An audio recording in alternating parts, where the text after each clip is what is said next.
देखिए, नोटिफिकेशन को लेकर इस वक्त बहुत ही सूरत हाल ख़राब हो चुकी है। अब मैं आपको देता हूँ एक अंदर की ब्रेकिंग न्यूज़। अंदर की ब्रेकिंग न्यूज़ ये है कि हमारी इतलात के मुताबिक इस वक्त फील्ड मार्शल साहब के नए ओहदे के इस वक्त दो तरह की जंगें जारी हैं। इस चीज़ को आपको थोड़ा समझने की ज़रूरत है। एक तो हमारे पास इतलात ये हैं कि फील्ड मार्शल साहब को एक्सटेंशन और दीगर चीज़ों के मामलों को सामने रखते हुए नवाज शरीफ की जानिब से फिर से कुछ अहदो पैमा करने की फरमाइश की गई है। नवाज शरीफ साहब का ये कहना है कि कुछ चीज़ों के ऊपर हमें डिलीवरी नहीं हुई है, जिसको लेकर हमने अपना पॉलिटिकल जो कैपिटल था उसको जीरो नहीं किया, उसको माइनस में ले गए हैं, लेकिन उसके बदले में इमरान खान का जो है पता साफ करना और इसके साथ साथ नवाज शरीफ को दोबारा वज़ीर आज़म बनाना, ये दो चीज़ें ऐसी थी जिसके ऊपर डिलीवरी नहीं हुई है और इस नोटिफिकेशन और इन चीज़ों को उसके साथ बताया ये जा रहा है कि लिंक किया जा रहा है। एक तो ये बड़ी अहम चीज़ है इस पूरे पैराई के अंदर। मैं जानता हूँ कि बहुत सारे दोस्त ये समझते हैं और मैं भी इस बात को मानता हूँ कि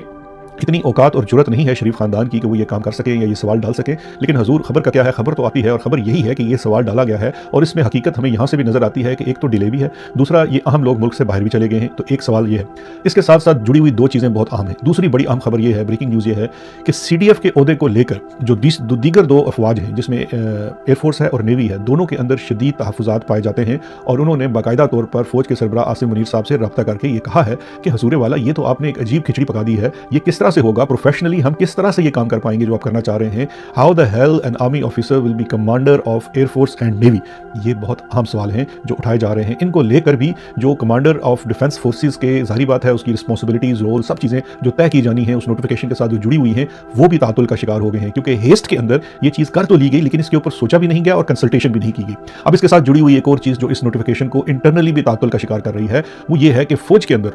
और ये चीज़ बहुत आम है कि फ़ौज के अंदर इस वक्त जो ये 3-4 ओहदे हैं इनको सामने रखते हुए बहुत ज़्यादा इस वक्त लॉबिंग हो रही है और हर बंदा जो है वो उस ओहदे को अपने लिए मांग भी रहा है और उसके लिए वो बाकायदा तौर पर गेमें भी खेल रहा है। इस वक्त फ़ौज में जो 3 सितारा जर्नैल हैं उनके तो छोड़िए, 2 सितारा जर्नैल भी इस वक्त दस्तो कलेमा हैं और एक दूसरे के खिलाफ करप्शन और अकरबा परवरी और न जाने कौन कौन से इल्ज़ामात जो हैं उनकी एक तवील फहरिस्त लेकर वो फील्ड मार्शल के दफ्तर पहुंचे हुए हैं। हर किसी के पास सुनाने के लिए और दिखाने के लिए बहुत ज़्यादा सबूत और दास्तानें हैं।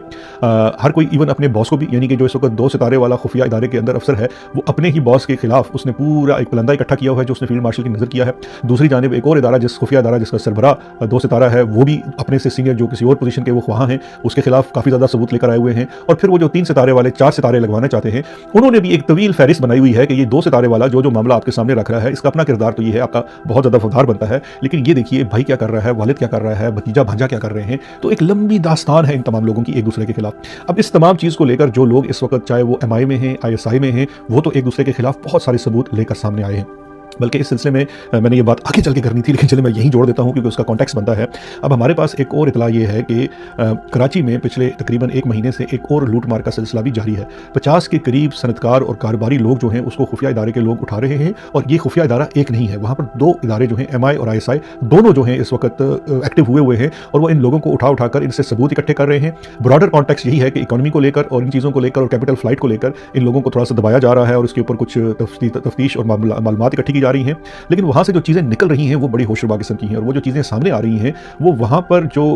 तैनात अफसरान हैं, स्पेशली सेक्टर कमांडर्स जो रहे हैं, चाहे वो MI के हों या ISI के हों, उनकी बड़ी तवील दास्तानें हैं कि कराची के अंदर होने वाले तकरीबन हर धंधे के अंदर उनका बाकायदा हिस्सा शामिल है। बल्कि एक इंतहाई दिलचस्प जो बात इस वक्त मंजर आम पर आई है, जिसको ऑफकोर्स जो उनके कंपेटिटर हैं जो चाहते हैं कि उनको किसी और ओहदे पर ना लगाया जाए और दूसरे साहब को लगा दिया जाए,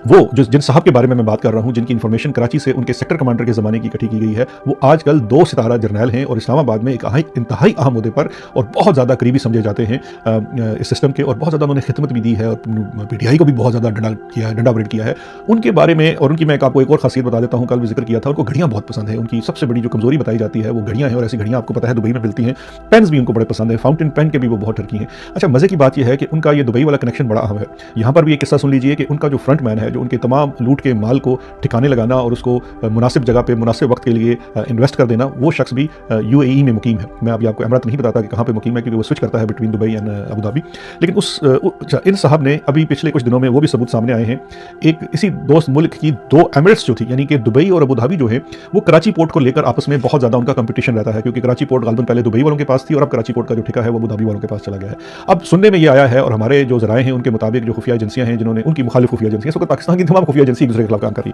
तो उनकी मुखालिफ खुफिया एजेंसी वालों ने सबूत इकट्ठे किए हैं कि किस तरह से इन साहब ने अपनी जेबें गर्म की हैं दुबई वालों से उठाकर अबू धाबी वालों को वो कॉन्ट्रैक्ट दिलवाना कराची पोर्ट का, जो बहुत इंपॉर्टेंट है। पाकिस्तान की तमाम ट्रेड जो है वहाँ से ही होती है। ये अरबों का माल है और इसके अंदर खूब उन्होंने जनाब अरबों डॉलर्स का माल है और इसके अंदर खूब उन्होंने जो है अपने लिए माल बनाया है। तो इसके तमाम सबूत भी इकट्ठे करके खैर ये तमाम पलंदे इकट्ठे होकर उधर जा रहे हैं। बाद में आपको सुना रहा था कि कराची के मुख्तलिफ बिजनेसमैनों को उठाया गया है, बल्कि उसमें कुछ गैर मुल्की बिजनेसमैन को भी उठाया गया है। और हालिया एक दोस्त मुल्क का जो आर्मी चीफ आया हुआ था, उसके आने की भी बड़ी वजह ये थी कि उनके मुल्क का बिजनेसमैन जो था वो इसी कराची की मार धाड़ में पाकिस्तान में हमारी एजेंसियों ने उठाया हुआ था और उन्होंने आकर ये बाकायदा तौर पर उसको रिहा भी करवाया और अपने साथ वापस लेकर गए हैं मुबैना तौर पर। तो ये इस वक्त करंट सूरत हाल है ओवरऑल। और इस वक्त ये जितनी आप समझ रहे हैं कि इनसिक्योरिटी भी फैली हुई है और इतनी ज़्यादा बेयकीनी का माहौल है, उसके पीछे बुनियादी चीज़ एक तो वो नोटिफिकेशन है और फौज में कुछ नए ओहदों का बनना जिससे अपॉर्चुनिटी पैदा हुई है। और जैसी अपॉर्चुनिटी पैदा हुई है तो ये तमाम हाइनास जो है ना, ये उसके ऊपर झपट रहे हैं और एक दूसरे की खाल नोच रहे हैं।